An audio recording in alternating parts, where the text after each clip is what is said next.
wanted to take a few moments and introduce Ray Davidson.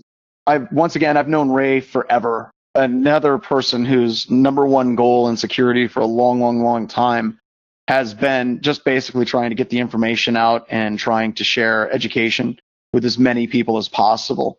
And Ray, it's hard for me. I think, Ray, I've known you probably for the better part of a decade now at SANS conferences and working with SANS and in your new position.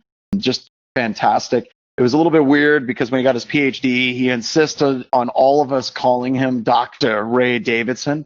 That was a bit awkward. Other weird things about Ray. All right, so Ray and I, years ago, we were talking about Digital Millennium Copyright Act and ways to get around the Digital Millennium Copyright Act, and whether or not if Ray gave me his music, if it was a violation of the Digital Millennium Copyright Act, if I kept his music for exclusive backup purposes. And with good backup strategy, you should back up thing, and then you can test it regularly. So I got this hard drive of Ray's just amazing music collection, and I still have the backups, Ray. I haven't charged you for the backups of your music collection, nor will I, but I periodically test it for integrity. So that was our little thought experiment that we went through years. I had totally forgotten that, John. Yeah, I still have the hard drive around here somewhere, dude. I absolutely do. Just one of the funnest people to hang out with. I haven't seen him in a while at SANS conferences and stuff, and then even at like our conferences when he shows up, I'm so busy, he's so busy. I kind of miss, like 8 years ago where we would just go out for sushi and go out for dinner in Vegas, but we'll get back to that as soon as possible. I was supposed to have dinner with you this week. Yes, I know. It's ruined for us. So without further ado, Ray is going to talk about doing justice and giving cyber skills for the purpose of making the world a better place. So take it away, Ray. Hi, folks. And let me say also that that's a complete lie about the doctor thing. It really kind of bugs me when people call me doctor. So there are other people that need that. I know. That's why I said that. Yes, John is trying to embarrass me, but it's not working. So I hope you can see my main screen and not my notes, because then you'll all laugh at my jokes before I tell them, and I won't even know. I do have Discord running, but it's on a different screen. So if you have questions and things, put them in there. You might put my name with the question, and I will answer them after. I need to start with a disclaimer that this is the Michigan Cyber Civilian Corps. It's an official arm of the state of Michigan, but I am not an official of the government of the state of Michigan. All the information about the MIC3, which is what we call the Michigan Cyber Civilian Corps, is true to the best of my knowledge, but there's some personal stuff in here that, well, I hope it wouldn't embarrass my boss, but it's not relevant to the Cyber Civilian Corps, because it took me a while to get through where I am. The Michigan Cyber Civilian Corps is a great outlet for somebody with some cyber skills and a hankering to serve the public. I was just listening to Johnny Long, his talk, so it's sort of along the same lines. People that want to do good. You can see in my in Discord, I'm an old hippie do-gooder, so this is my thing. We are the only state-sponsored group of civilian incident responders in the country. I'll tell you about that. But it's worth giving some context. We are not a bunch of super elite hacksaws like the other people that are on the stage. And in fact, I'm a little bit overwhelmed at the company I'm joining. You don't have to be a rock star like John or Mike Poore or Jay Ham or Ed Skoudas or Larry Pesci or any of these, Jeff McJunkin, all those people that I left out to make a difference. There is just a whole lot of work to do. The bar is low for helping people out. And again, that was one of the things that Johnny was talking about. So with the Michigan Cyber Civilian Corps, I'm a member, and I thought it would be useful to give you a sample history of one of the members, and my own history is the one that I know the best. I have been, quote, been around for over a decade in various roles around the SANS peripheral community. But I know there are people new that are to InfoSec. I've seen in the new attendees a bunch of students, which I think is awesome. I used to be a professor. And sometimes I get asked how to get into InfoSec. So I wanted to give an example of maybe not what you'd want to do. But I did have a very good plan. First of all, though, since I did a lot of inside baseball in my abstract, if anybody actually read my abstract, this is it. And I realized Zelda asked me if I would speak, and I was so excited, I just whipped this off and neglected to think about that people might not know what I was talking about. So the first about Netcat Skills and Swiss Army knife, there used to be a thing where the challenge at the bar was to be able to describe Netcat without using that phrase, Swiss Army knife. And I suppose if you could do it, you'd get a drink or something like that. But my Netcat skills are closer to the butter knife than Swiss Army knife. I'm not Ed SCOTUS. Ed, can do Netcat without Netcat. The second one is Mike Poor always says, see the packet, feel the packet, be the packet. And part of being the packet is knowing about bitmasking, and it's a requirement that you hydrate before bitmasking. And I'm not going to tell that story of Mike's, but I always remember it whenever I do any bitmasking. I take a sip of water. And CTFs, I am totally horrible at capture the flags. I love doing them because I get through maybe the first 5 questions, or maybe the first level, because I've always got to figure out what all the wrong answers.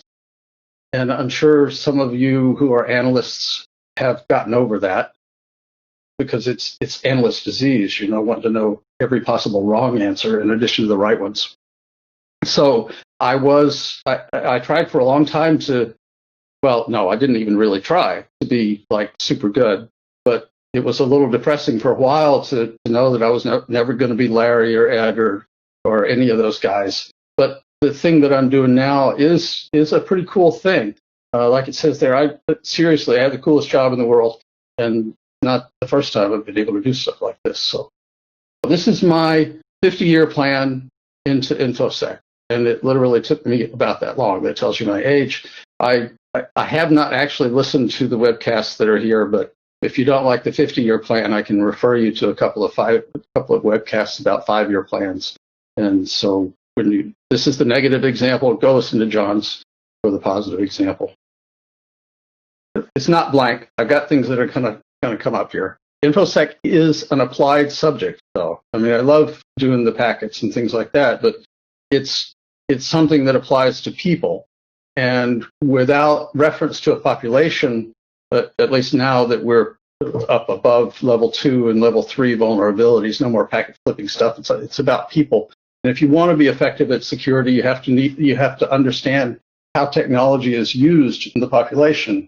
One of the things that I often say is that if the security department is the department of know, you become the department of don't know, because people go around you. So if you want to actually accomplish security in a population, you have to know how people behave. When I was growing up, there was not a lot of today's technology around, and there was no real InfoSec as we know it. There were not even really computers. I was going to look up when NASA was started, but I don't think there were even the female computers at NASA when I was coming up. So when I wanted to first get a job, it was tough. You had to have a work permit if you wanted to do anything interesting, and I was in school. I was 14 when I got my first jobs. The first thing I did was to get paper route. And for anybody that had an old paper route, this was not papyrus now, it was newsprint. Every customer on the route, one of the things you have to do is to do record keeping, right? And every customer on the route was represented, or their account was represented by a single piece of paper, where you would note down when you collected money from them. And all these pieces of paper were collected in a spring-loaded binder. It was called the route book. And so I went down to the paper company and I applied for a paper route. They said, okay, you can have this route. I forget what the number was, but it came free because somebody was giving up their route. So the old paper boy gave me his route book to look over. I wasn't really sure exactly why. It was a bunch of pieces of paper. But he told me to bring it the next day, and he would show me the ropes doing the route. So I took the route book home, and I looked at it, and there were pieces of paper that was different colors for the subscriptions. Like if it was 7 days a week, there would be one color, and if it was 2 days a week, weekends only, there was another color, and that sort of thing. So I looked at then at the bottom, it had the name and address of the subscriber. And I looked at those, and I looked through this book, and I just could not see any order at all to it. It looked like the guy had, every time he got a new subscriber, he just added the paper to the end of the book. And I thought, oh, well, this is really terrible, but I'm really smart, and so I'm going to fix this. So I took it home, and I don't remember exactly how I organized it. I used whatever was my organizational paradigm that I had, and it was either, I don't think it was alphabetically because that would have been too much, but I think probably I took it like by street. Maybe I did the streets alphabetical, and then the addresses numerical, right? So I showed up the next day with my cleaned up version of the route book, thinking they were going to think this was awesome. And it was him and his mom, and their jaws dropped. Like, what the, my goodness, did you do? And they really quick grabbed it and reorganized it back into this random way that it had been organized. Turned out that the pages were ordered in the order that you come to them on the route. So sometimes you'd have all of the odd numbers in a row because that's the side of the street you're walking down. I rode a bicycle back when they had those bicycles, and then you cross over and you do the other side of the street, and it was like horribly embarrassing because they looked at me like I was an idiot, and but it was my paper route. So, and they were going to go away anyway. I'd never see them again. So I got over it. So the lesson here is to learn that technology is used for people, and it's often set up to serve the user. It was, though, my first introduction to the concept of databases, or Kevin Johnson, I know, tried to start a trend of calling databases cylinders, because that's how they're represented on the Visio diagram. Databases, have methods for putting stuff in and getting stuff out. And I was thinking in terms of the reporting, because I got a paper out to make money, so I wanted to be able to read my accounts, that sort of thing. So that's what I was thinking of. Now I knew differently. Once I could get my own job without a work permit, I went to work for the phone company. And not the standard entry job for a phone company was a linesman, and I was a kid. I was like 16 years old. But they did have information operator openings. So I was an information operator for a while.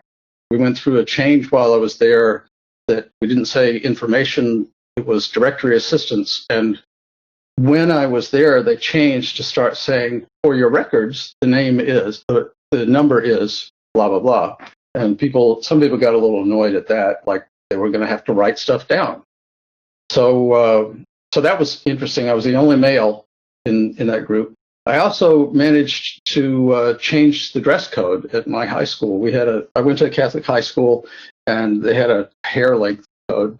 And it won't surprise you to know that I tested the limits of that more than once. I got suspended 4 times my senior year. My dad was not happy. But because I had this paper out and I had a little bit of money, the last time I got suspended, there was a wig store in the local shopping center, so I got him to fit me a wig. And I went back to school with a short hair wig, which was cool, except that I had to wear the short hair wig for the rest of the year, and it was hot.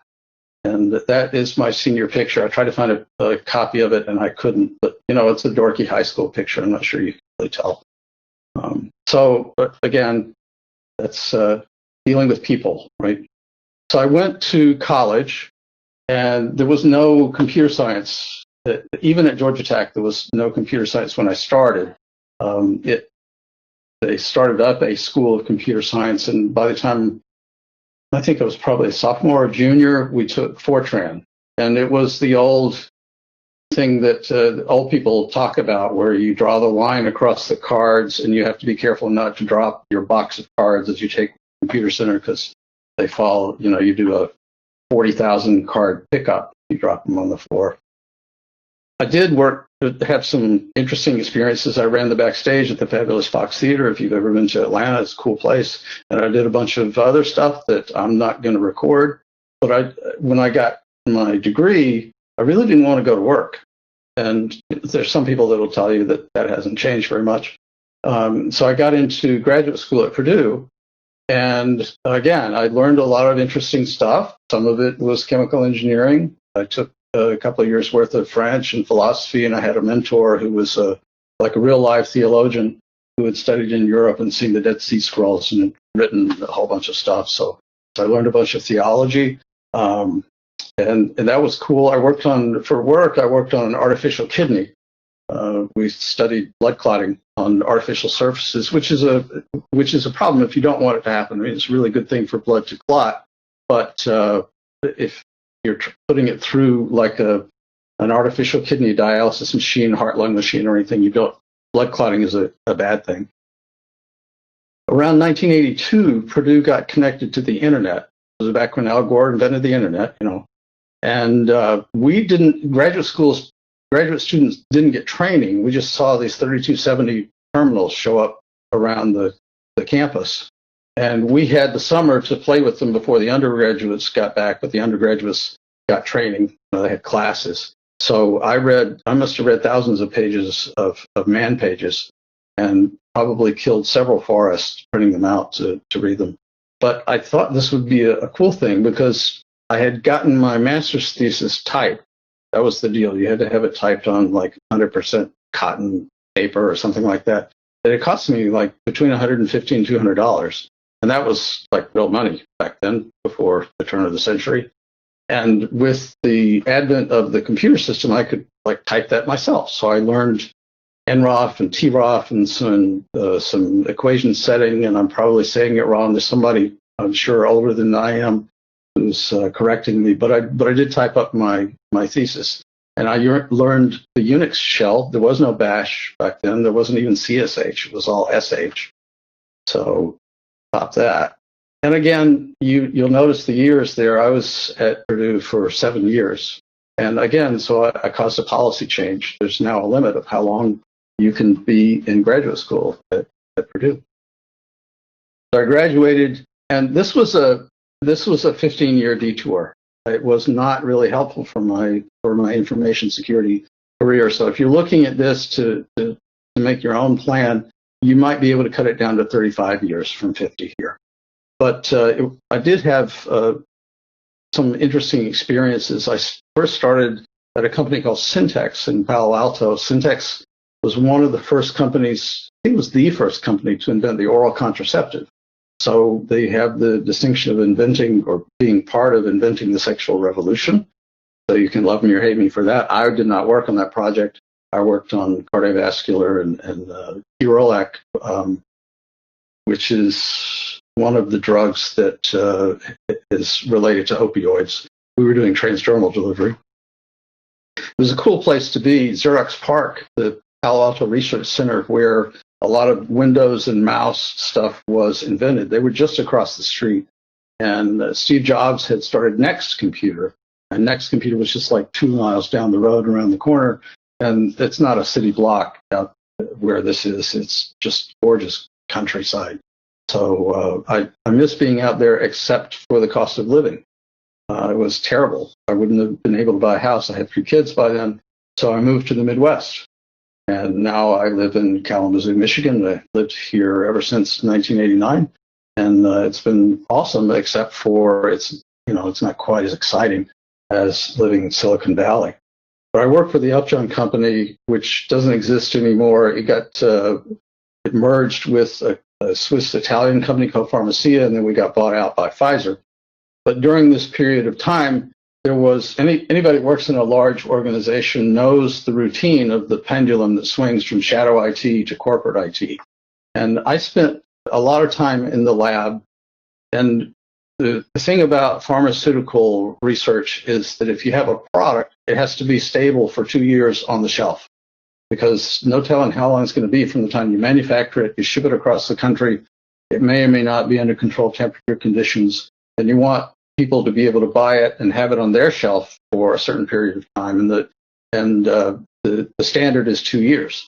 So the way you determine if a compound is stable for 2 years is you stick it up on the shelf and you assay it every once in a while over a course of 2 years. Well, that's not very exciting. And it certainly wasn't exciting for me. But the pendulum swang, And we had a new CIO who consolidated all the shadow IT into corporate IT. And I applied for the job of being on the interface between R&D and IT. I could spell them both, and I figured, I got something to offer both ways. And it was not too long before the Y2K remediation project. So I got put in charge of that. Fortunately for me, there were people that knew what they were doing, and they kind of held my hand and told me to write this here and go tell the boss that, so that they won't bother us. And I was a good manager and did what I was told. That worked well enough, and there were some other changes within the organization. And then I got this bigger project that was involved with increasing control of the environment. After the mergers, one of the big four consulting companies had come to Pfizer and said, look, you have too much you got too many sites, everybody has different privileges, but you need to get more control of your IT environment. And you can reduce IT support costs if you will standardize the desktop environment. And too many people have admin privileges, because 100% of people had admin privileges. They didn't even think of taking them away back then. I know this is causing some of you to be apoplectic, but that's the way it was. Not me welcoming myself to the webinar. They had this project. They convinced managers that if they removed admin privileges from 50% of the population, then they could, even though it might cause more desktop support calls, you could have a remote access. This was not a remote access Trojan. This was a good remote access application. You wouldn't have to essentially roll a truck or send somebody out in person, so you could reduce costs. So they started this project. A friend of mine was running it, and he got promoted. And he asked a different friend of ours if that friend would do it, and that friend said, no way. I'm not touching this with a 10-foot pole, but Ray's stupid, he'll do it. And so they came to me and they said, will you take this? And I said, I like the idea, because by this time I'd gotten some exposure to security also. It wasn't just about reducing costs. But think about this now. If you have a population of people and you're going to take privileges away from 50% of them, who's going to be happy there? Like, nobody. Because the people that still have privileges are going to be hiding them, or they're going to try and help their friends. Everybody's going to know somebody that has admin privileges, and so they're going to think that other guy, he's or girl, that they're no better than I am. I should have that privilege too. Why? This is unfair. So my counteroffer for taking the project was, I'll do it, but we're going to reduce admin privileges to the minimum possible, and we negotiated down to 10% because that was probably the number of people that needed development privileges in global R&D. And I also got them to say, look, we need to monitor this because it's a negative. Taking away admin privileges is a negative for people, and so they may get pissed off, and we need to know if that's happening. This was before I was in any way exposed to SANS, but I was already on the evaluation bandwagon. So we said the customer satisfaction had to be no less than 85%. And I got them to agree that essentially doesn't suck is a positive. So and we did make that. It took about a year and a half. We did a forklift upgrade of all the machines, took them away at night, repopulated them with their applications overnight, delivered them the next morning, and had everybody fill out an eval. And we did, in fact, get 85% customer satisfaction. 85% of people said it wasn't worse than they expected, and it went forward. So that was really when I started feeling like I got it about something, and people listened to me, because I had some understanding about how people behave. There was one drawback. The standard desktop, it was all Microsoft, so it was Office 2000, I think. And that build included an MP3 player. I forget, Microsoft Media Player, Windows Media Player or something like that. But iTunes was coming out. Everybody thought iTunes was the hot new thing. There was an iTunes version for Windows. But as the project leader, I'm thinking, we have that capability. You can play MP3s with Windows Media Player. So unless somebody tells me that we need iTunes, we have the capability, right? Business requirement is met. Don't give me the technical specifications. That's not your job. Well, finally, there was this VP who decided that he really wanted iTunes, and he called me in his office and he closed the door and he said that iTunes was going to be part of the standard desktop build. He wasn't going to sign anything to explain why it was an exception. It was just going to happen. And I said, okay. And so iTunes became part of that standard desktop. But, that was the only drawback. I also had, during that period of time, I was introduced to SANS. I took what was then Track 1. It was the precursor to 401, if any of you took that. It was out in San Francisco, and it was from Bob Hillary. And it was, I had to study to learn about networking and network addressing and things like that before I took the class. But it was the beginning of my love affair with packets, not to mention Mike Poor. So, of course, that was when I lost my job. I got a reasonable severance, which was nice. It was back when companies did severance. I had worked for 18 years with a company. I got about a year's salary to help with retraining and reemployment. But at this point, I was 50 years old. I was an unemployed middle-aged man with 4 kids, high school and college age, and no real skills. I couldn't go back and do chemical engineering again. I did briefly contemplate becoming a project manager because I'd done some things like that, but I also saw the project managers that we had around Pfizer, and they got parachuted into the middle of a mess, and everybody hated them, and I just couldn't. Even though they made really good money, that wasn't for me. So I took my severance, and I looked around for ways to get back to that magic I had taken the 401 class, and I decided I wanted more of that, and I found out about work study, which some of you have seen in the Discord chat. If you want to do SANS courses at less than $7,000, work study is the way to do it. It was only $500 at the time. I did my first one in Chicago in 2007 with Jonathan Hahn, who also spoke yesterday. It was teaching Management 414, which he mentioned in his talk. It is soul crushing, as he said. It's a really long day. There's no labs. And at that time, I already had my CISSP, but I was really interested in getting involved with SANS, so I did it. All told, I probably did 18 or 20 conferences, and I got about a dozen certs. But I can say for certain that just like a PhD, passing a cert does not mean you're competent or confident to sit down and start doing that for a career. So after about a year and a half, my severance money was running out. I had a bunch of certs, no real experience and no connections in InfoSec beyond SANS, really.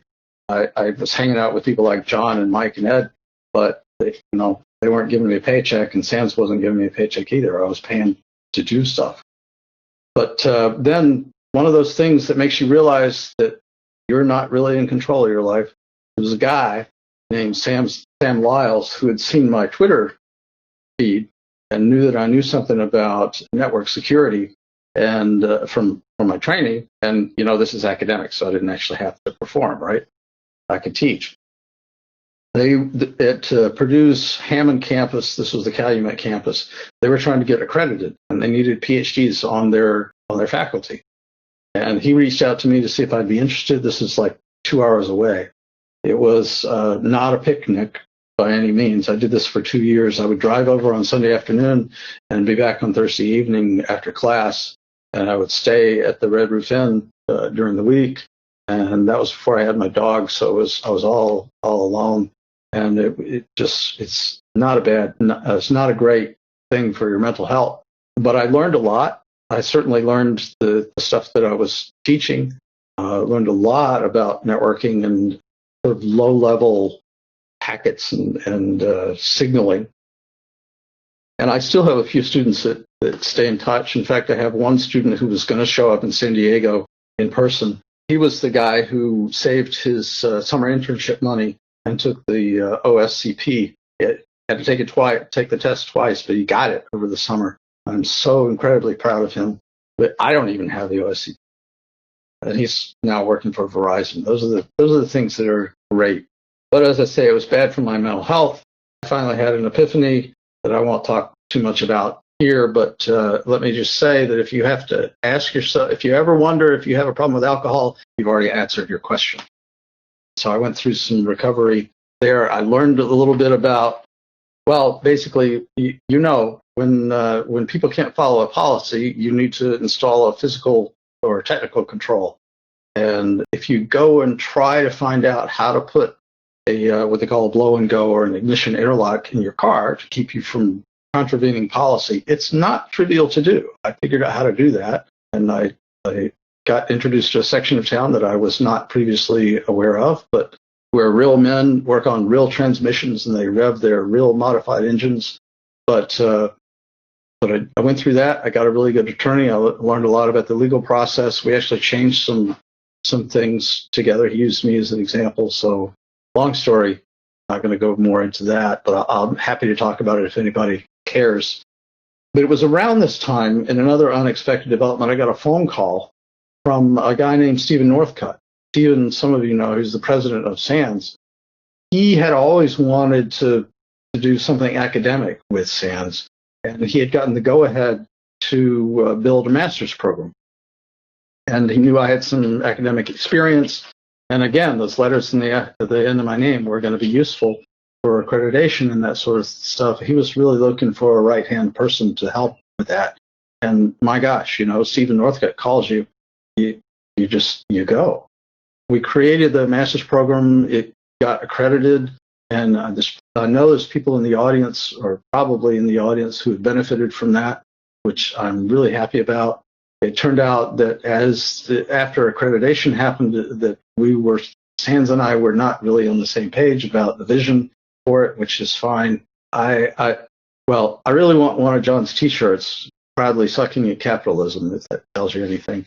So we parted ways amicably. So again, I was unemployed. This is like a 10-year period of underemployment or limited employment. So I was on unemployment for a little bit, and I heard of this group called the Michigan Cyber Civilian Corps. And just like when I was looking around for ways to get exposed to InfoSec, this seemed like a way I could kind of keep my hand in. So I signed up to be a volunteer. But what is this Michigan Cyber Civilian Corps? It is, and was then, the only state-sponsored all-volunteer force of cyber defenders. There are other states that are interested, and I'm on the phone every week or two with somebody who's calling, trying to find out how we do what we do and what we've done to get here. Currently, we have about 100 information security professionals who volunteered all across the state of Michigan. And if you go look at the map of Michigan, there's an interstate that runs roughly between Detroit and Chicago.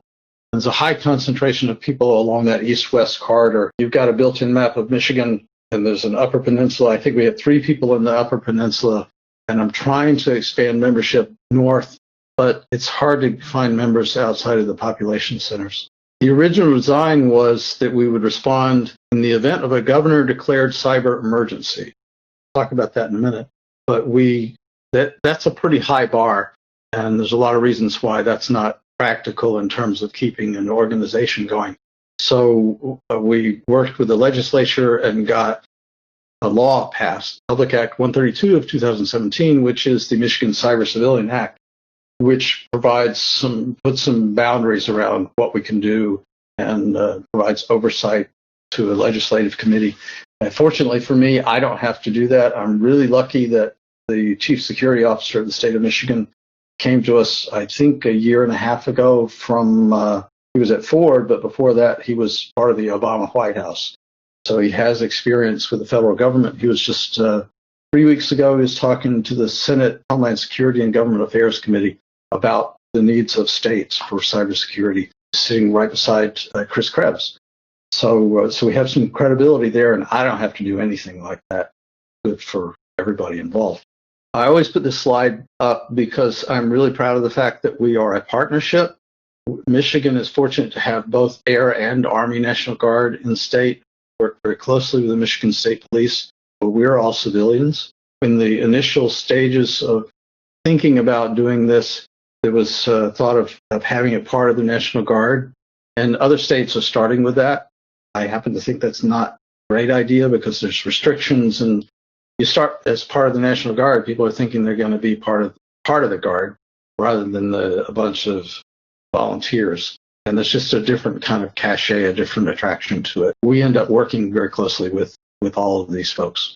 So in our operational procedure, if there is a declared cyber emergency, then we partner with our partners that I just mentioned, and we work under the authority of the State Emergency Operations Coordinator, which is activated for more than just cyber emergencies. It's activated now, actually, because we have coronavirus in the state. The difficulty that I had with this, and a number of us had, is that the governor only declares a cyber emergency if things are like really bad. And the standard scenario is when a nation state takes out a couple of power plants in the Upper Peninsula during the winter, which means people are in danger of freezing to death. If you think about that, again, just like I was talking about, if you have 50% of people who have admin privileges, if you think about this from a practical standpoint, if that is your mission to respond to a cyber event that takes out a power plant, there's not a lot of way you can train for that. I mean, you can do ICS, OT kinds of training, but we amateurs are not going to be going in to look at network traffic. We're happy to hand out water and do stuff like that, but there's going to be professionals that can do that.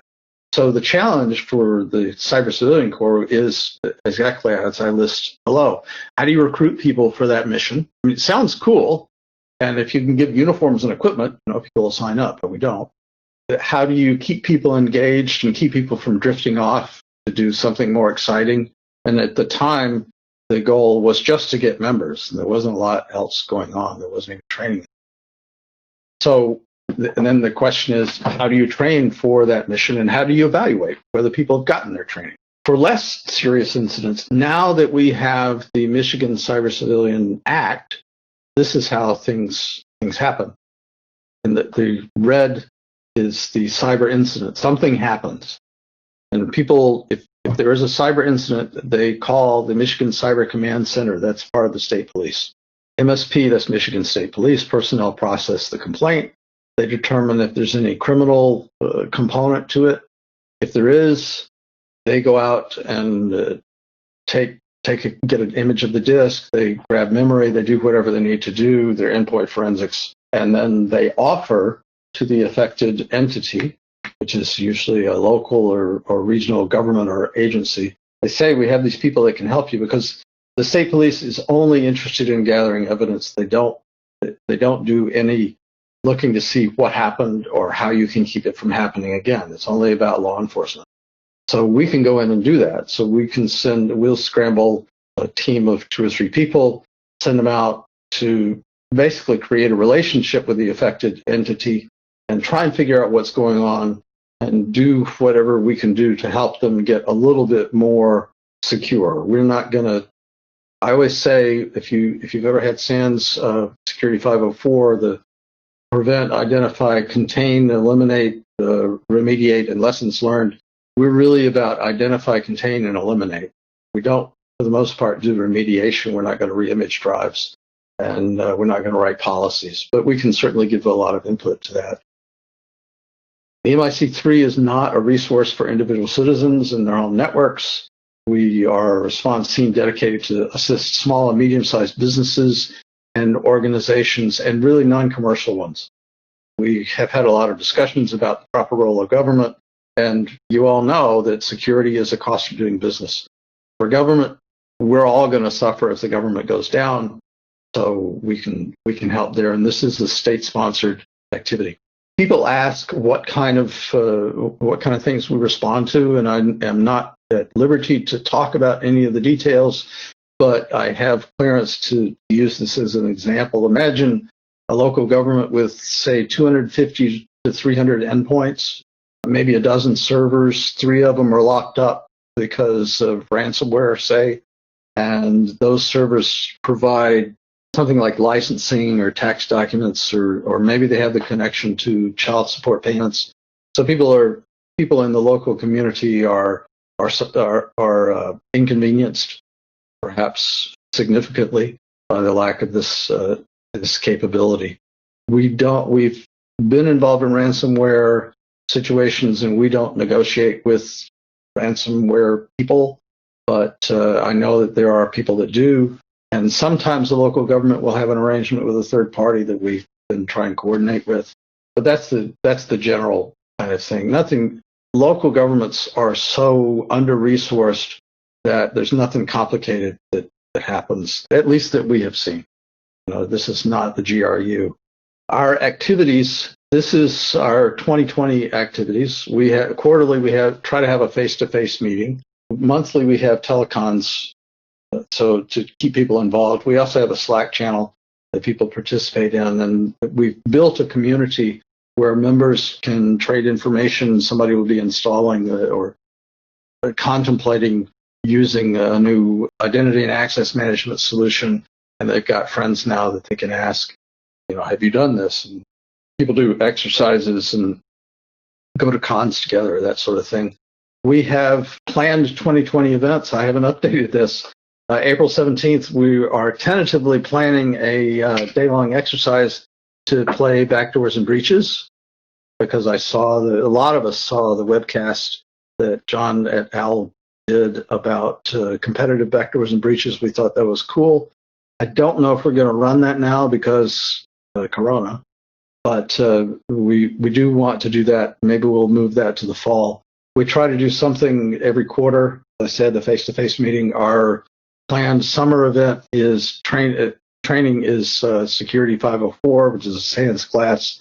We have been fortunate to be able to provide SANS training to qualified members. This will be our 5th year. We've done SANS. This will be the 4th year we've done SANS. We did 504 5 years ago. We're doing it again because we're going to require the GCIH exam certification.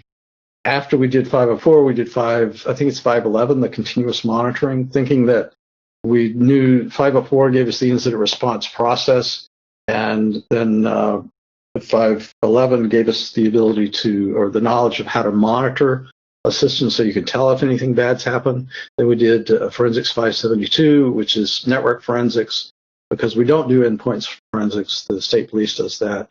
And as Phil Hagan will tell you, you can solve a case using network forensics by the time the endpoint imaging is done.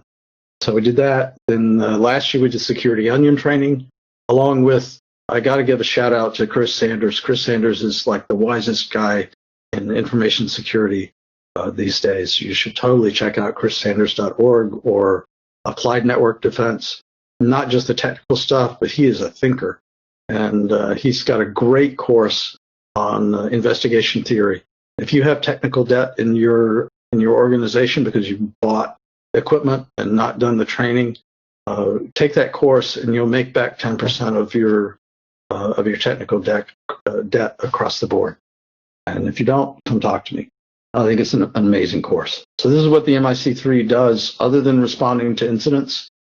Membership requirements. We ask for at least 2 years of InfoSec, IR, digital or network forensics experience.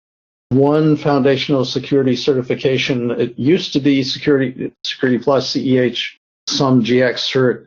We're proposing, because we have a law now, we have some oversight, and we want to kind of crank up the requirements.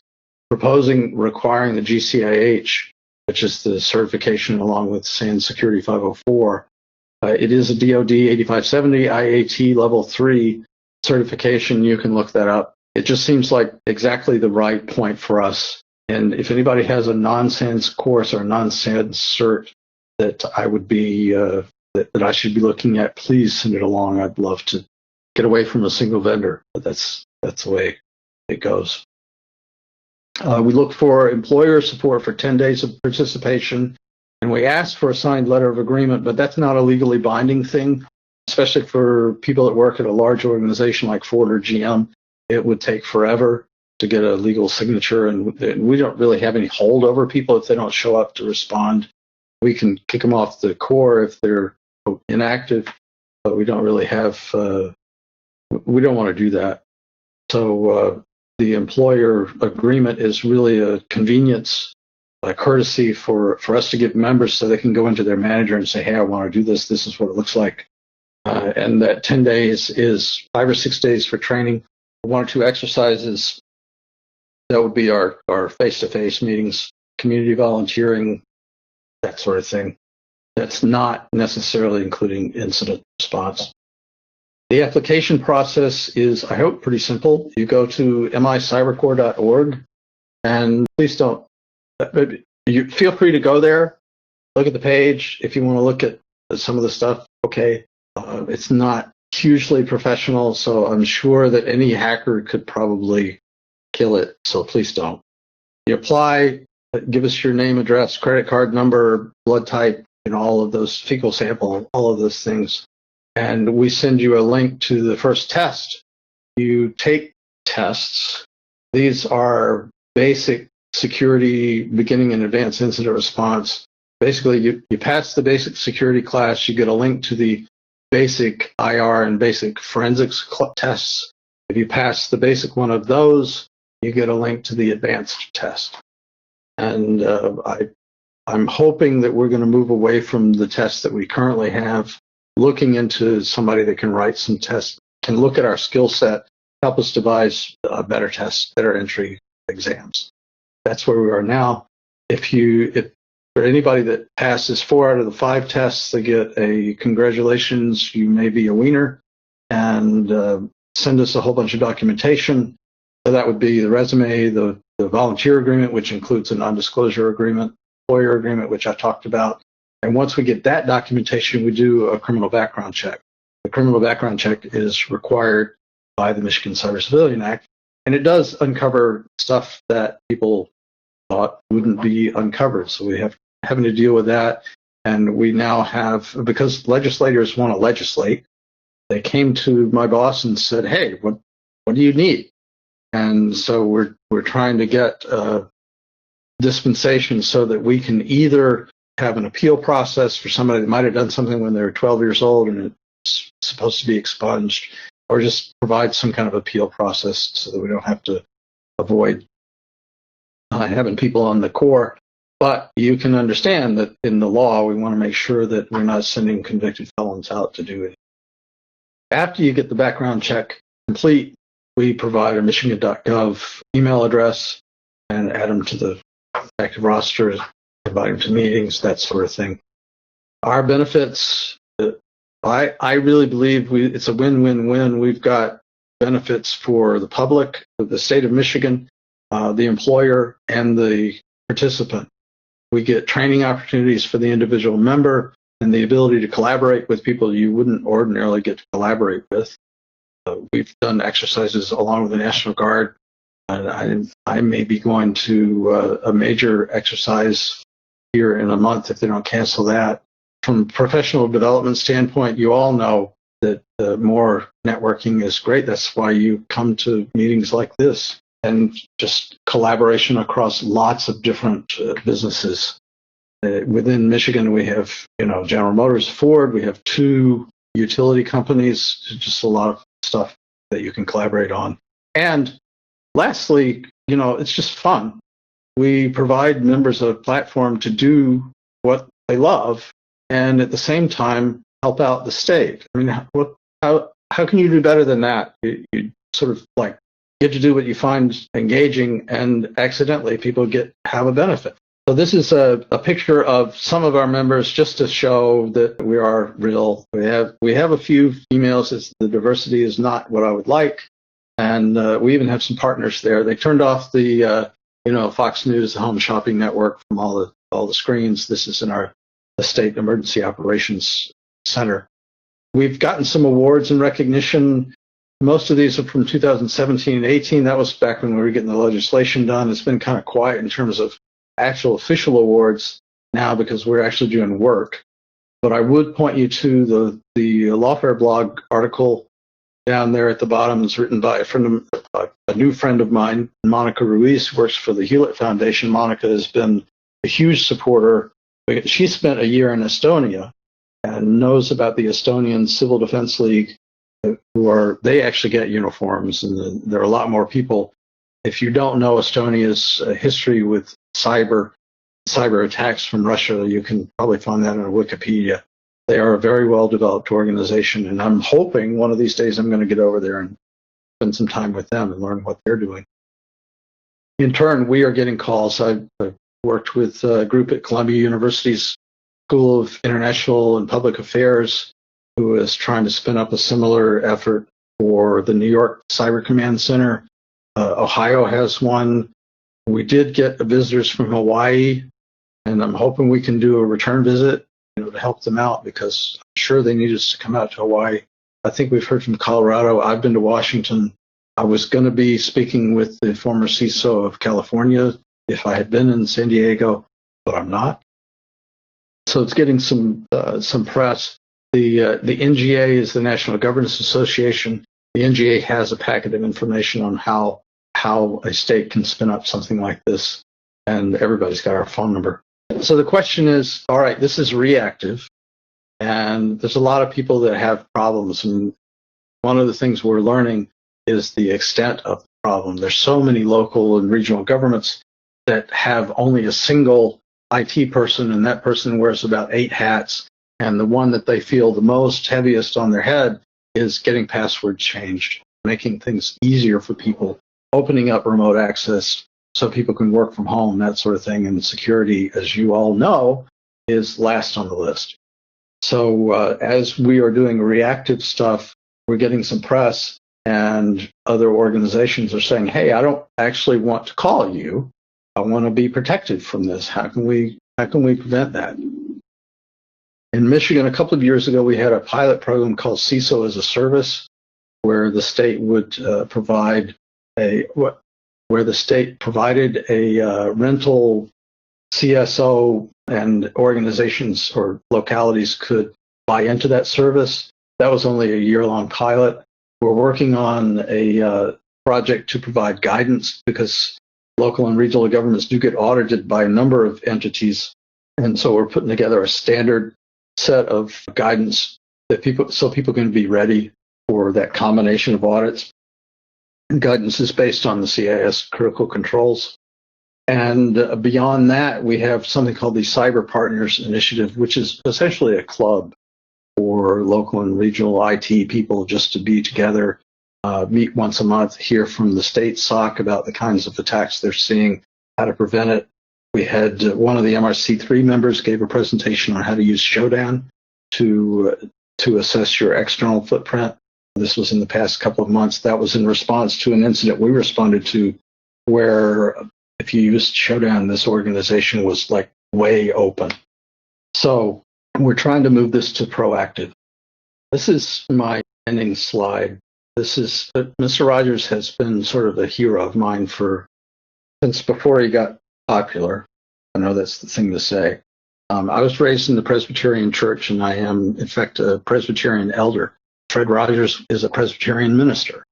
This is a famous quote of his, that look for the helpers. The MIC3 helps the helpers, the people in uniform, and adults depend on helpers too, for child support, licensing, and all that sort of thing. The other reason that I like Fred Rogers is because, frankly, he was a badass. He figured out that there was, in the Presbyterian Church, the way the polity works, you have to get approval from the grand, it's called the General Assembly. So a local group of people will say, hey, we need a minister, send us one, and the General Assembly sends one. And these are well-defined groups of people, congregations they're called. Fred Rogers figured out that there was a congregation that could not call him. It was kids. They had no capability for asking, but they needed him. So he petitioned the General Assembly and said, hey, I need to do this. And he made enough of a case that they changed things. They made an exception for him. And to me, that's pretty badass. So if you want more information, that's my email address. That's my work email address. My personal one is available if you look for it. The Twitter is me, and I tweet about dogs and rarely InfoSec, and sometimes political stuff, but not try and stay away from it. You can follow me if you want. You can find me on LinkedIn, and on Google. At least I don't have the John Strand problem. You can look at our website. That will redirect you. Just be aware that micybercore.org will redirect you to some complicated content management page. But if you remember micybercore.org, you'll get there. Anybody got any questions? Apologies if you mentioned this already, but does all of your funding come from the state? And what's the approximate budget for the org? We get SANS will give you a discount if you allow them to simulcast from your location. So if we guarantee 65 seats. Well, you should talk to a SANS salesperson. But what we have seen is that they give a price break at 65 guaranteed seats, and we can usually get 65 people. So we get a very substantial discount, less than 50%. We have to allow them to simulcast from our site so they can advertise it. Like when they run things at Virginia Tech with Randy, they'll broadcast from there and they'll let people sign up to take like an on-demand or a V-Live course from Randy's site. So I have no idea who else it's in. But now you can totally say the deal that Ray got was, and that'll help you with your negotiations with SANS. And then they're going to say it was that was hacking, and I get phone calls. Somebody asked about InfraGard. Many of our members are part of InfraGard, but InfraGard here doesn't do all that much. They have meetings, they send out communications, so we use them, but in terms of actually having activities, there's not a lot to do. Funding comes from the state, yes, and the budget for the organization is pretty much training. I don't remember. It's less than $500,000. I don't think it's less than $250,000. I don't know how public that is, but it's. I mean, the legislature has to approve it. I just don't know if it's a separate line item. I'm the only employee. I work 3/4 time. Cool. Do you know of any other states that have done something similar? There is one in Ohio. There are other states that are spinning stuff up. I think Ohio is Ohio C3 or OHC3. Again, it's part of their National Guard structure. And so I don't know how far along they are, because every time when they want to do anything, they have to run it up the chain of command. We have been sort of benevolently ignored for a while, so that's how we've gotten to where we are. I don't even know. There was somebody that I don't know that realized we needed to get a law passed, and a legislative analyst took it. They found a legislator and said, "Hey, you should sponsor this." Happened to be a guy, in a nearby community, so I talked to him. He was a Republican. The guy in my community was a Democrat. They collaborated on it. It's like, again, I'm the CTO guy that comes up with an idea but can't do the administrative stuff. So I need who was the Pepsi guy that came and tried to save Steve Jobs? I'm no Steve Jobs. Chris DeRusha is my CISO. He's awesome.